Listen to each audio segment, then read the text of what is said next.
Shepherd's Valley Homestead. How are you doing today? I'm going to be making a chicken stew so we can have it nice and fresh for supper. I'm going to take you along on how I prepare it. Alright, so first we have to have our ingredients. So I pulled out some celery from the fridge. I've got some red onion right there. This is our meat that we're going to be putting into it. It was left over from another night. And everybody needs a good seasoning, right? This is our favorite seasoning, and it is sold by Epicure. I will try and put a link down in the description for the person that I got this from. It's so yummy and it's so simple. And the other item we need is peas and carrots. Frozen, right from the freezer, goes right in, perfect. So, as you can see, this is my beautiful kitchen. It is a working kitchen. Yes, I have dirty dishes, still have to get washed. But this is a great day because the sun is coming in the window perfectly to show you what I need to do to get the chicken stew on the table for supper. First things first, we take our avocado oil. This is the Chosen Foods brand. We love that here. I'm just going to drizzle some in my pot. Roughly 2 tablespoons worth, give or take. I'm an eyeballer. I'm not a measurer. Then we take our handy dandy big knife, my big chef knife, and we start trimming and chopping the celery. Now, how I do my celery is a lot different from what other people do. I learned how to do julienne food at school. I went to culinary school. Perfect, eh? So, this is how I do it. I cut them. I'll bring you over. I cut them into long lengths, okay? And then, I'm going to try and do this one-handed. Don't think so. Let's move you down so you can see what I'm doing. Perfect.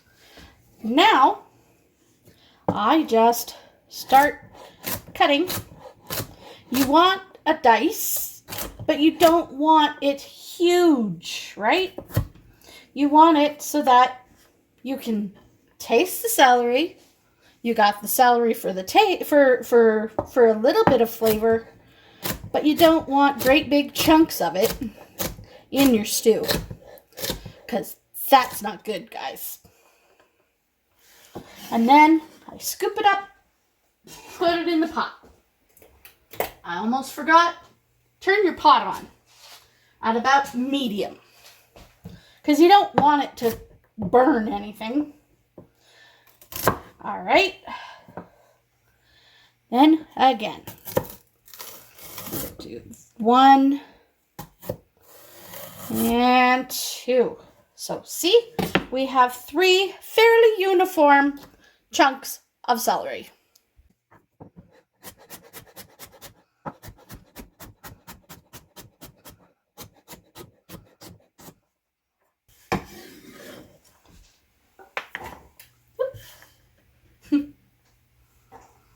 All right, now on to our onion.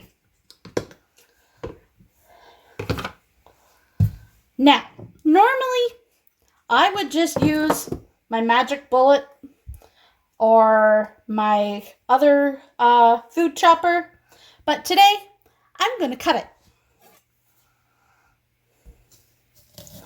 Just so I can show you guys what it is exactly that I do. All right. This little piece of onion. There we go.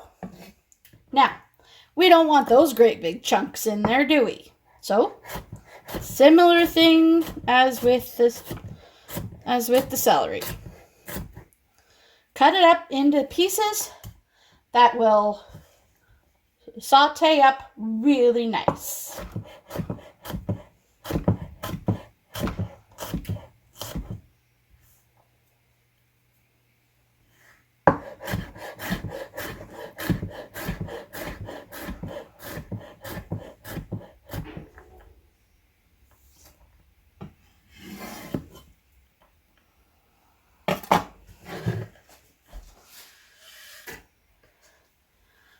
Now, this is an active homestead home, but my son and my husband are both gone helping a neighbor move her cows back home. So, I'd stay home and I'd get some nice, yummy, warm food ready for them. I also have to make some biscuits because you can't have a chicken stew without the biscuits.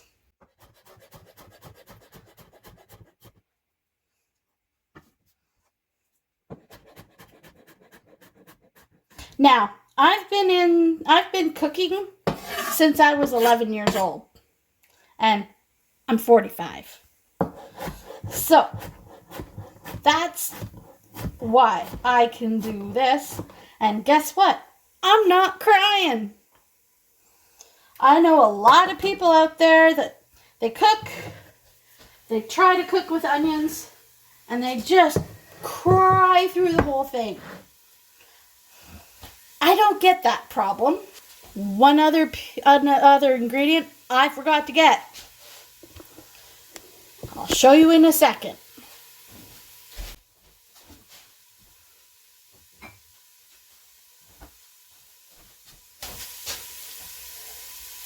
This here is your friend, y'all. Minced garlic. I love it. It goes in almost everything I make. Every soup and stew, anyways. So, I gotta put some of that in.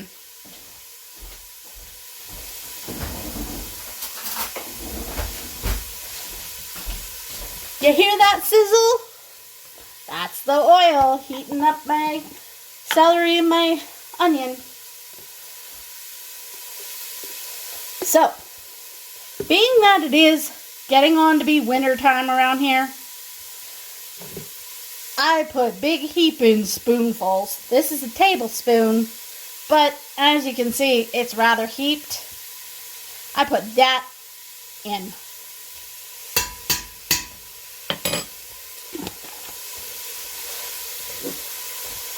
I got my trusty handy dandy spoon that I got from Pampered Chef. Y'all, I love this spoon. I've got a little one too. It's about this big. And then there's another one that's kind of pointy. It comes in a 3-pack set. I'll link that down there too.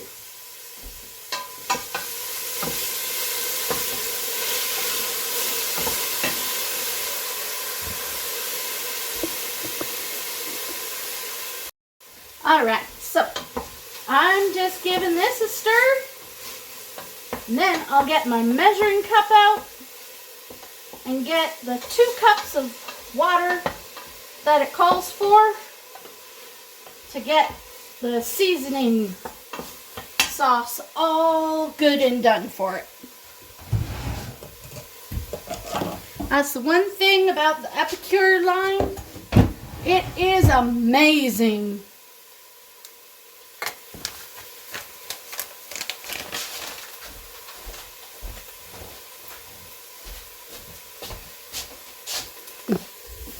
Now, I'm going to put you this way so you can see where I get my water.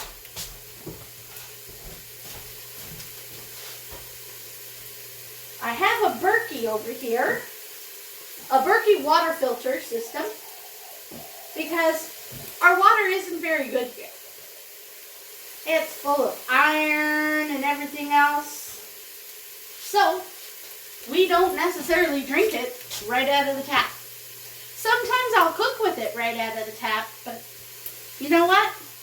I don't want the orange today. So, I'm going to stick it in the microwave to warm it up a bit.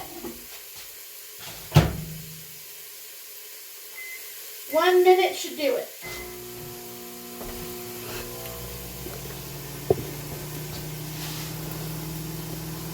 Hey.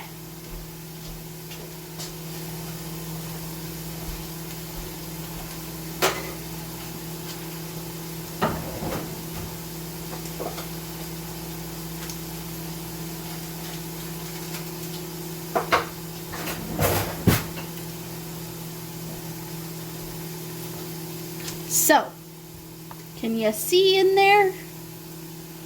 Not very well, can ya? Whoop! That is what the dried sauce powder looks like. Now, the best thing with the Epicure line is it is gluten-free. All right, now get my whisk out. This warmed up a little bit.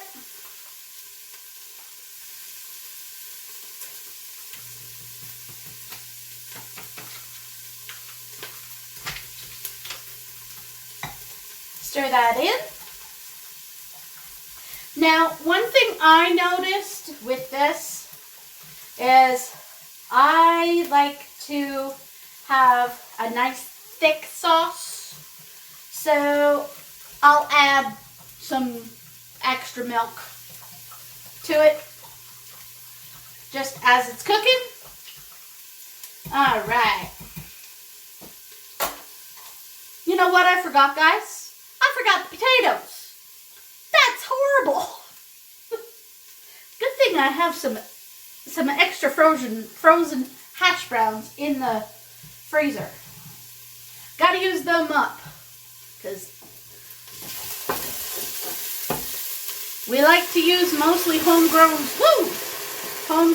but sometimes we don't always get that way, right?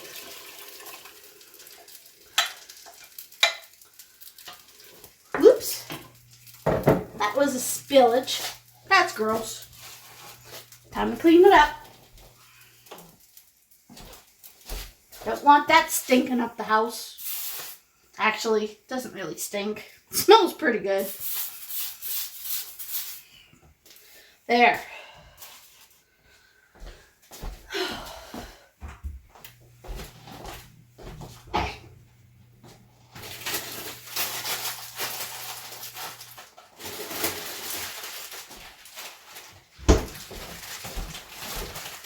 But like I said, normally I use real potatoes. Well, these are real. They've just been processed, right? I generally use our own potatoes with the skins on.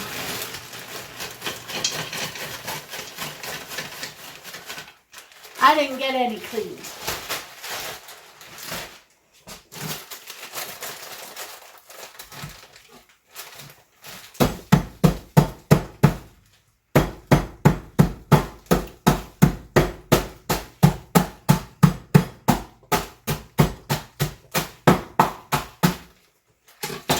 Okay, don't try that at home. You have to be very careful. But I had to break it up somehow.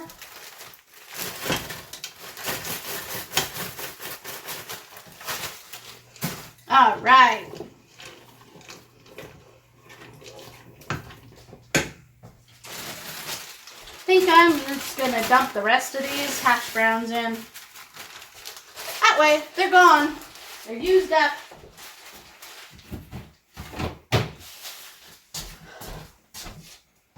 So, I'm going to add a little bit more water to that, because I'm making a nice big pot, right? So.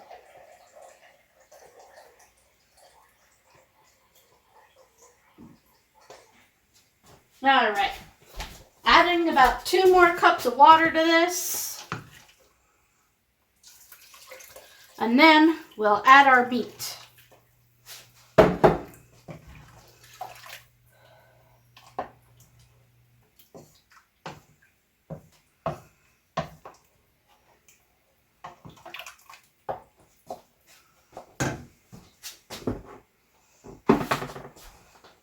Now this meat has been all crushed, crumbled up and everything as I was peeling it off the bird. So it's just going in.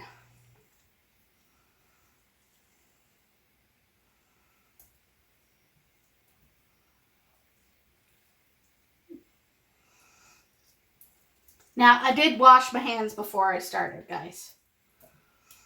For those who are having a fit because I'm using bare hands. This meat is already cooked. It's just using up leftovers. Because that's what Granny did. Oh, there's bone. Don't want that going in the stew. That wouldn't be good. Might break a tooth. And it wouldn't be me that breaks it. All right. So, there we go.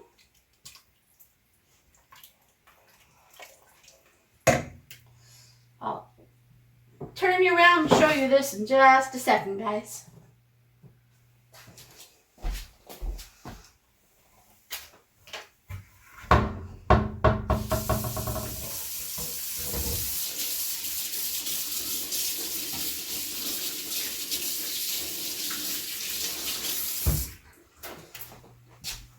There.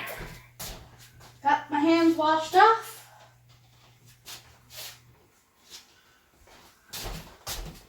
Now, I'll show you what it looks like. Looks pretty good, doesn't it? Now, I'm just going to let this sit and simmer. And by the time the guys get home for supper, it'll be all ready for them. I'm signing off for now. Have a good day, guys.